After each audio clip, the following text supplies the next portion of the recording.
Hello, everyone. Our guest today is Jason Shvili. Jason is joining us from Toronto. Jason, welcome. Thank you for having me. Welcome. Thank you very much. With pleasure. I've met Jason on Twitter, but the chance was his articles that I was not aware before. Jason is a very well-informed person. He's a well-read person in the case of Middle East. I was genuinely positively surprised. Surprised because, hey, I'm a Kurd from the region, and Jason is not. But Jason would look at the same thing and see exactly the same thing. Jason, I would like to first applaud you for that. Thank you very much. I think an introduction for me and for the audience would be in place. Who is Jason Shvili? So I've been commentating about Israel and the Middle East for the last 10 or so years. All of my post-secondary studies have involved basically the Middle East, Israel. I have a master's degree in political science, and I have had the privilege of being published in multiple publications, including Israel Hayom, the Allgemeiner, which is a Jewish newspaper in the U.S., and as well as I've been blogging for quite a while on Times of Israel, for example. And I'm very, I'd say I'm very passionate about the rights of minorities in the Middle East, and obviously I'm try to be a big advocate for Israel, and I'm a proud Jewish Israeli Canadian. And I think that's pretty much how I would sum it up.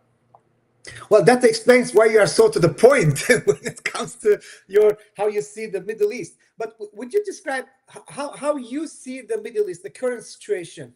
Like, you look at the Israelis, you look at the Hezbollah peace deal, you look at the Hamas peace deal that's quite recent, Trump's inauguration and the U.S. support to Israel, Syria. How do you see it? Well, first of all, I'm pleased to just have learned that 3 of our hostages are in the process of being freed. Although I have a lot of how would I would say concerns about the ceasefire, because unfortunately it requires us to free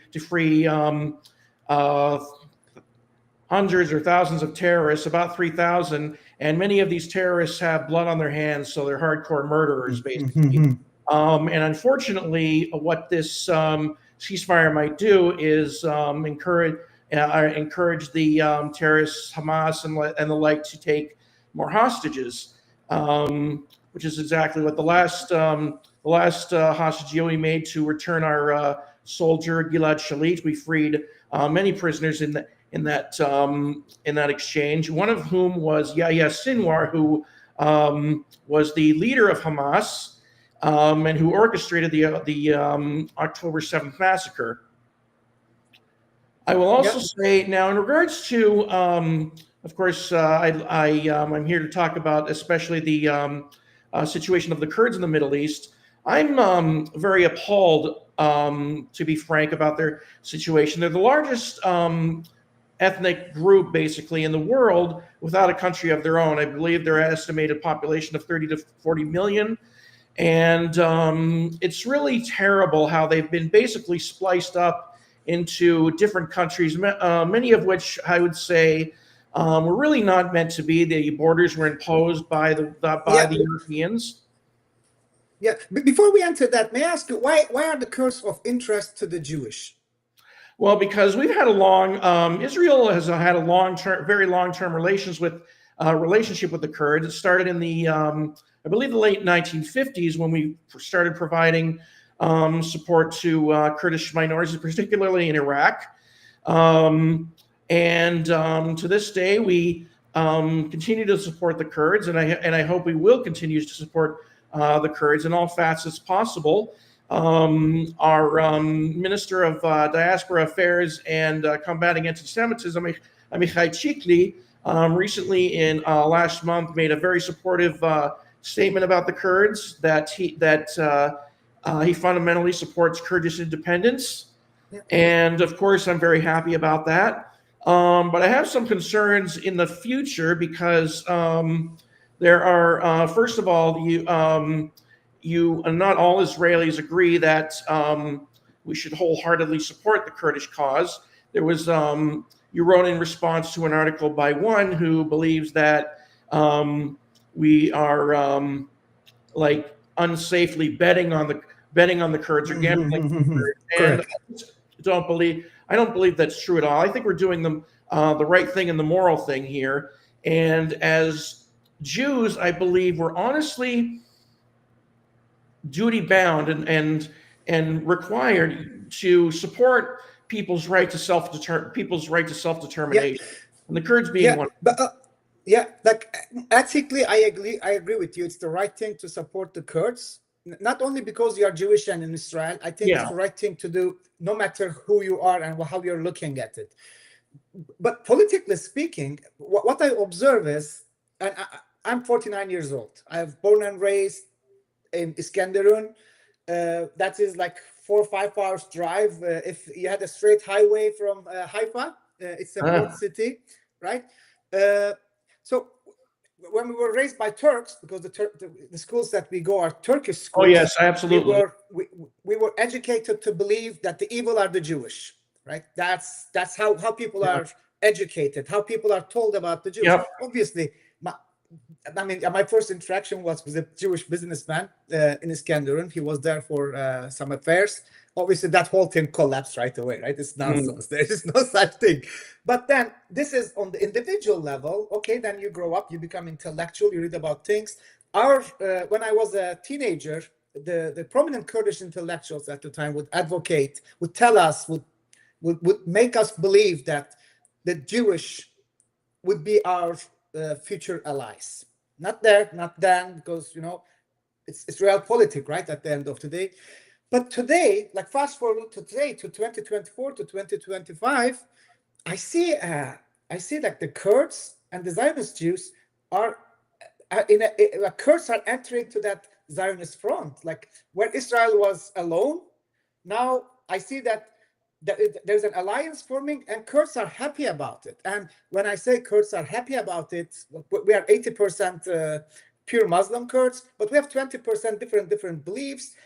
Kurdish politics has always been secular, but the population, as I said, like religion influenced people, mainly everyone is happy about that alliance. So there is a risk, as I wrote in my article in Jerusalem Post, Kurds are betting on Israel. Kurds have always been betting on Israel, Kurdish politics, but now there is also a global alliance forming, not only region between Kurdistan and Israel, but between Kurds and the Jews. And the impression I'm having as a Kurd, Kurds are happy to be in that front and face these anti-Zionists, because Zionism kind of becomes also a Kurdish movement in a way, if that alliance is indeed going to form. What do you think about that? How do you observe that? Well, I'm very positive about that, and because I think it's very correct that Kurds and right that Kurds and Jews should be allies, because we're both basically fighting for the same thing. As our the Israeli anthem Hatikva goes, to be a people in our own land, to have self-determination. Now, fortunately for the last 76 or going on 77 so years, the Jews have maintained their self-determination, but it's always shaky. We've always had this existential crisis, and the Kurds are, I think, our natural allies because, like I said, we're both fighting to create in our case of the Jewish people, maintain our self-determination. And at the time in the early years of Israeli independence, we didn't have many allies, but the Kurds were one. The Kurds were one of those allies, and that's been a very fruitful. It's been a very fruitful relationship for both of us, I would say. Although honestly, I believe that we should be even more supportive of the Kurdish nation. Which is a consideration for the Israeli statesman, right? The risks and opportunities of supporting Kurds. Why? Because, well, honestly, there are Kurdish factions, and Kurds are really like nationalism within the Kurds is building up. It has always been building up, but there's not a Kurdish national agency. So the risk is like which Kurds are you going to be with, even though you could easily talk with each other, but the mindset between the Kurds is not like, hey, let's work together because it's a national cause. That is the risk. And then we bring to the case in Syria. Israel had nothing to do with what happened in Syria. It was mainly the Turks, and Turks are advocating strongly that if one knew Turkish and was reading Turkish newspapers, the whole Turkish propaganda in Syria is against Israel. Like, so you would believe Turks are in Syria to finish off what Iran could not. What do you say about that? Well, I think I'm very, I would say I'm very concerned about Turkey's involvement in Syria because it is a major, I'd say it's a major threat to the Kurds in Syria. It already has been already. We've seen quite a few hostile acts by Turkey in Syria against the Kurdish people. There were and there was a recent some news stories going around that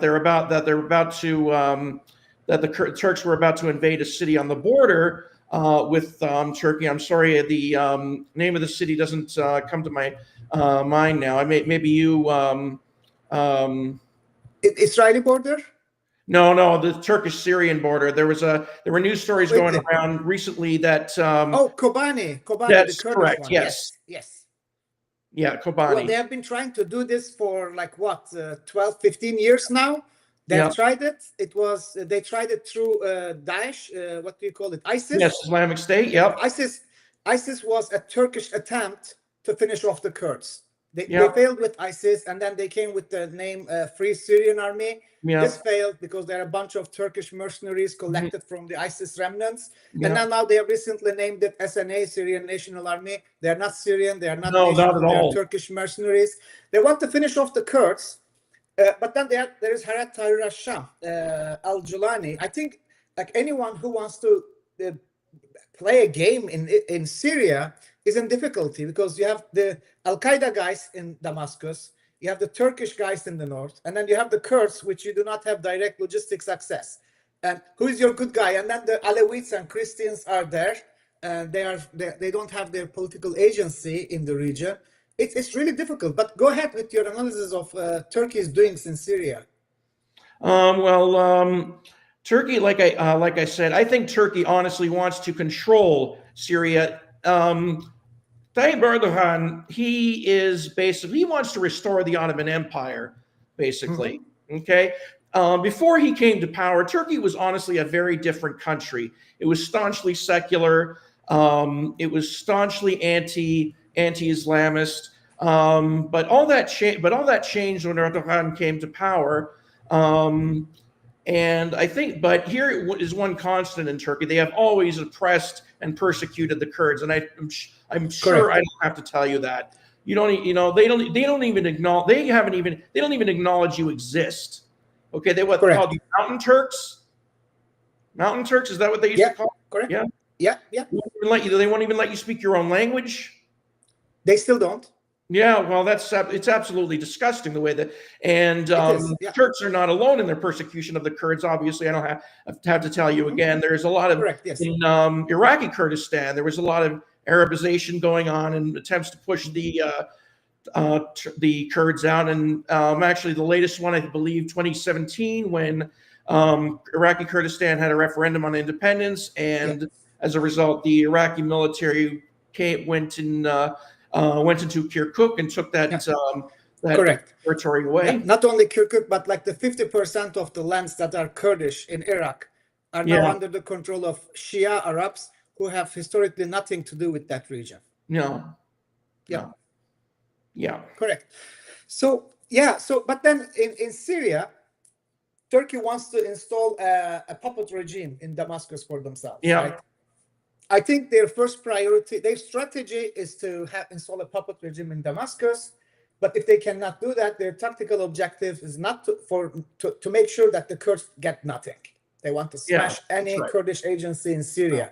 And there we see USA, France, and Israel. They are trying to. They are actually. Israel is the one that's raising its voice strongly for the Kurds. That's honestly, like, the Kurds really receive that message. It's heartfelt.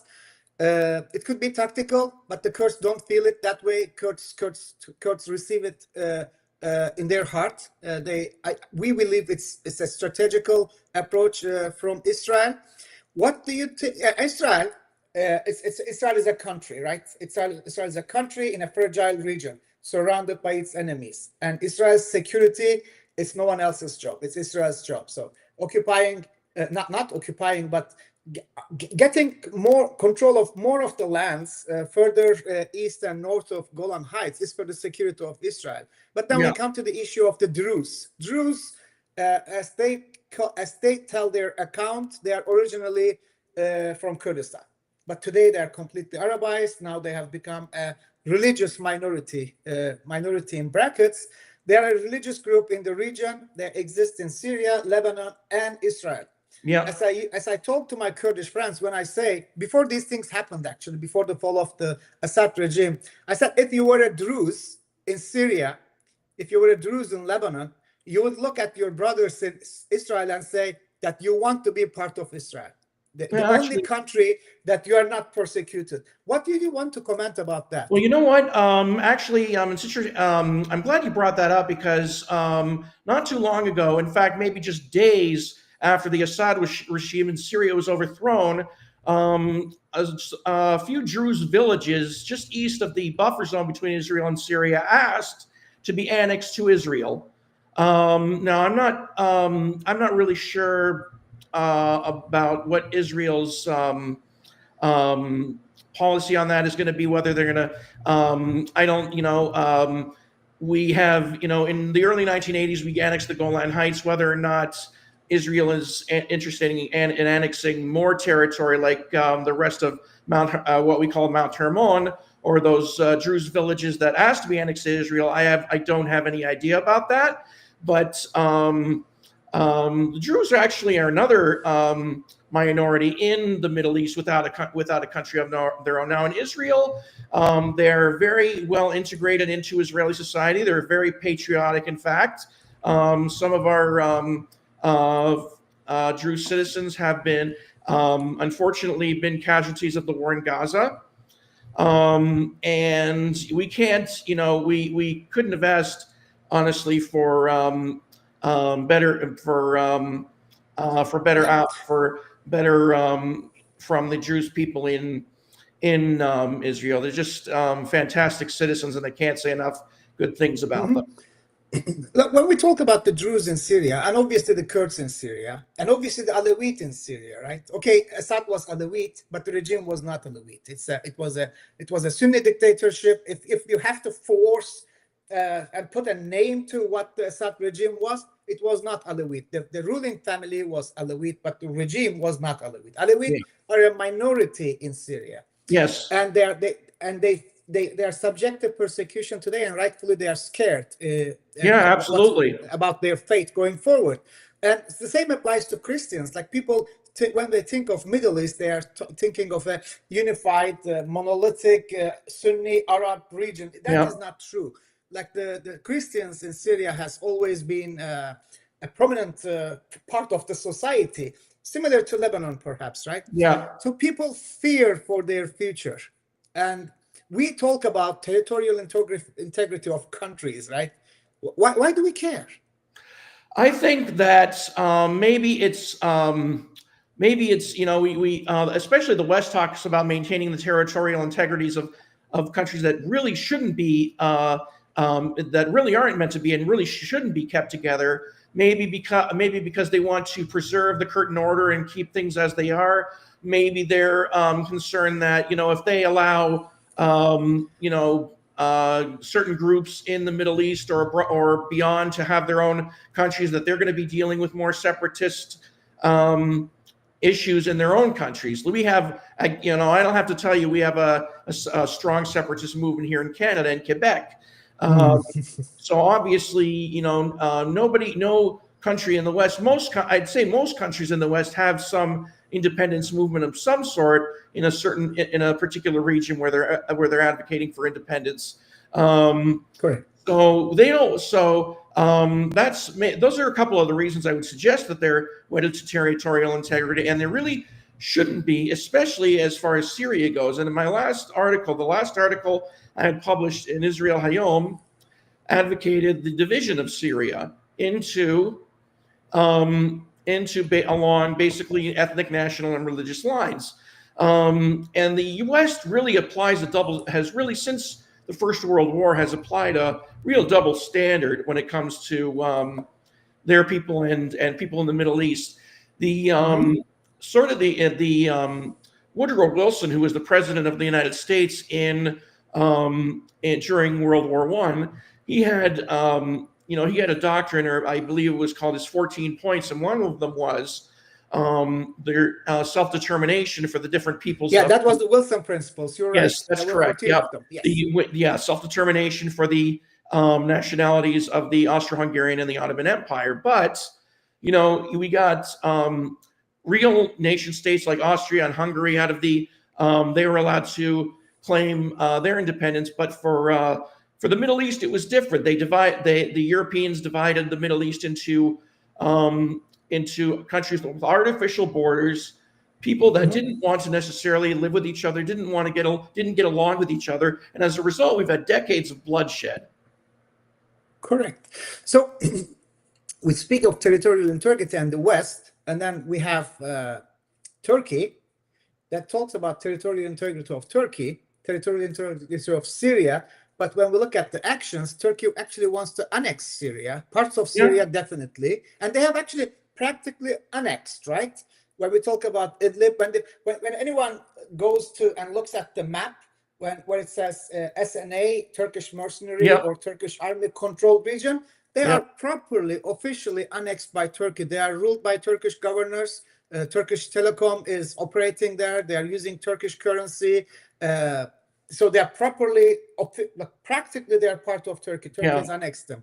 And the similar is in Cyprus, right? We talk about a Turkish region of Cyprus, but in reality, it's a Turkish occupied region. Yeah, Turkey, absolutely. Pretty much. So that is irredentism. And you mentioned Erdogan's policy of expansion. This expansion is, as you said, it comes from their Ottoman dream. They're going to reoccupy these lands and they're going to make them Turkish. They're told, even like yesterday, I have come across a word they use, Turkish peace, that they're talking about bringing Turkish peace to these lands. Do you think Turks are going to bring any peace?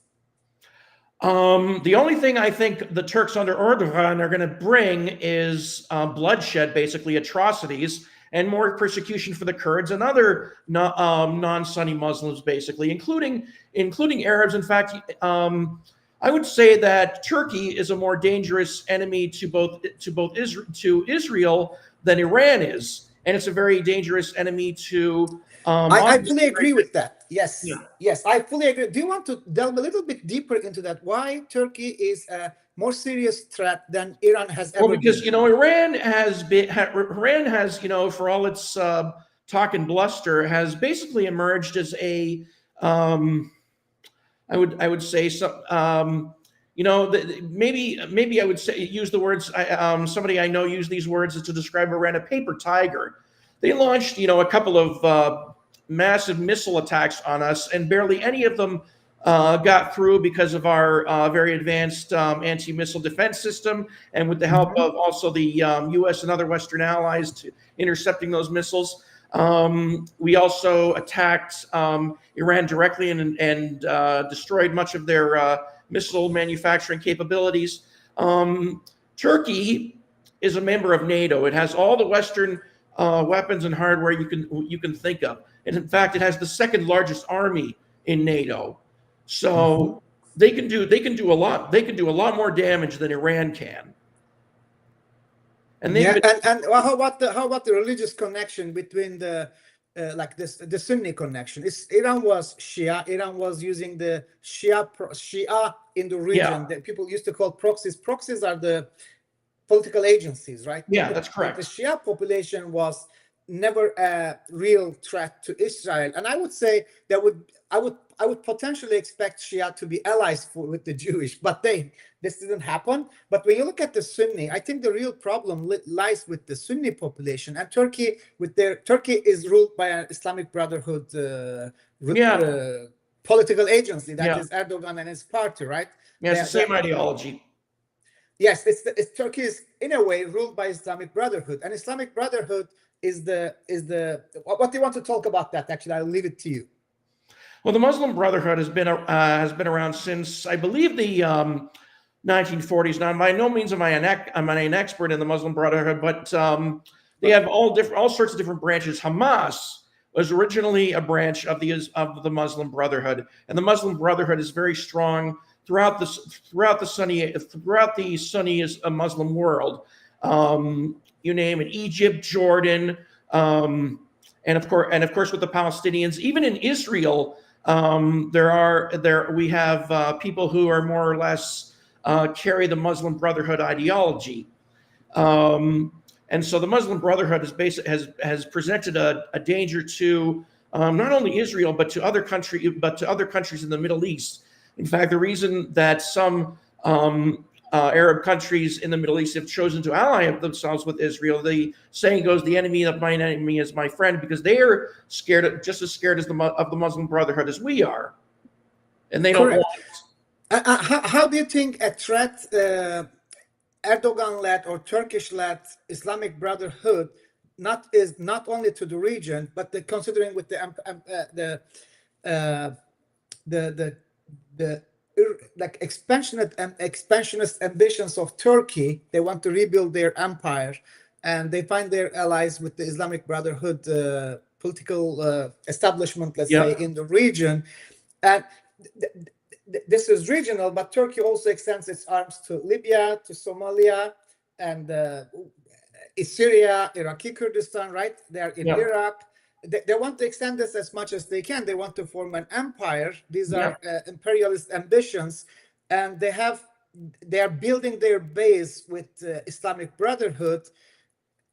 What kind of a threat do you think this is, not only to the region but to the world? And how does supporting Kurds play a role to counter that? And to what extent should the Kurds be supported? We're talking about not Israel and the region, but the global world and the West. Well, I think the whole world, and especially the West, should support the Kurds in any way they can, because the Kurds have been basically the backbone of the fight against Islamism, Islamofascism. You know what? The whole world should thank the Kurds for the defeat of the Muslim Brotherhood, because if it wasn't for the Kurds, ISIS. Excuse me. If it wasn't for the Kurds, ISIS would still be prospering very well right now. Okay, and so the Kurds of all people. The least the world, and especially the West, can give is to support the Kurds' right to self-determination. Now, in terms of the Muslim Brotherhood, the Muslim Brotherhood doesn't just want an Islamist empire in the Middle East. They want a global caliphate. That's the constants of all Muslim fundamentalists. They want a global caliphate. They don't just want to destroy Israel. They don't just want to destroy the Kurds. They want to destroy the whole Western world, the whole world. They want a global caliphate. So when we look at the borders in the Middle East, they don't go through the ethnic or religious lines. Largely not. They have been drawn. Gertrude Bell, I think it was sin. I think she's burning in hell for these borders that she has caused. I mean, not alone, but it was her hands eventually drawing these lines. How do you think these borders help for the chaos that we are going through in the Middle East? Well, you know what? Like I said in my last article, it's no surprise every conflict in the Middle East has an ethnic or religious dimension to it. Let's take Iraq and Syria, for example. Iraq, you have Shiites in the south, Sunni Arabs in about the center, and the Kurds in the north. These people should never have been governed together. In fact, even the Ottoman Empire knew that, because during Ottoman times, Iraq was divided roughly into 3 separate provinces: Correct. Baghdad, Basra, and I believe Mosul. Mosul, correct. Yeah. And that actually, maybe the old Iraqi flag used to have 3 stars, and I believe that's what those 3 stars represented, the 3 old Ottoman provinces. And in Syria, same thing, pretty much the same thing. You have the Druze in the south, you have Kurds in the north and east, and you have Alawites in the coastal area in Latakia. Correct. So I would say that for the good of the Middle East and for the good of the people of what's now Syria, Syria, Iraq, these need to be partitioned into real nation states. Yeah. So let me say what I believe should happen. Syrians have always been secular. The Eastern Sunni Badawi tribes have not been secular, but they have not been particularly dangerous until ISIS gained control of their land. It's their traditional lifestyle. It's nobody's business, right? But the west of Syria, I'm not talking about the Kurdish regions. I'm not talking about the Badawi regions. West of Syria has been ruled by dictators, Assad family, etc. But they have been secular. They cannot be ruled by an Islamist government. It simply doesn't fit to their lifestyle. They have been civilized for thousands of years. They have the right to live in a peaceful. They have the right for a peaceful life. Yeah. This territory is not going to bring anyone any peace. No. If the world wants to do good for these people, what needs to happen is a UN mandated peace mission, but not a military mission, a political mission, to go there first to ensure peace. Take Turkey out. Turkey is not there to bring any peace, and see how Syria and perhaps Lebanon can be redesigned to bring peace for the people. Absolutely. Not for the borders designed by Gertrude Bell. Please. Sorry to interrupt. Yeah, to be honest, I wouldn't put much faith in the United Nations. They really are an ineffective organization, and as many Jews and Israelis know, they are very anti-Israel. They have been since the partition plan of 1947. And according to United Nations, Kurds don't exist. Nil. No, I'm not surprised. I'm not surprised because the member states of the United Nations, the Kurds have no representation at the United Nations because, of course, they don't have a country. So the countries that do have representation at the UN want everybody to forget about the Kurds. Yes.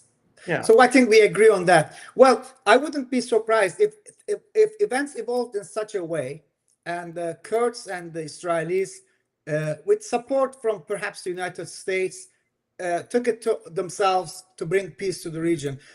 Jason, it has been a great conversation with you. I hope to have you again in the future. Please, your last words. Thank you very much. Thank you so much for happening here. And let me just say, I will continue and I will always support the Kurds' right to self-determination and the right to self-determination of other minorities, other persecuted minorities in the Middle East. Thank you very much. Have a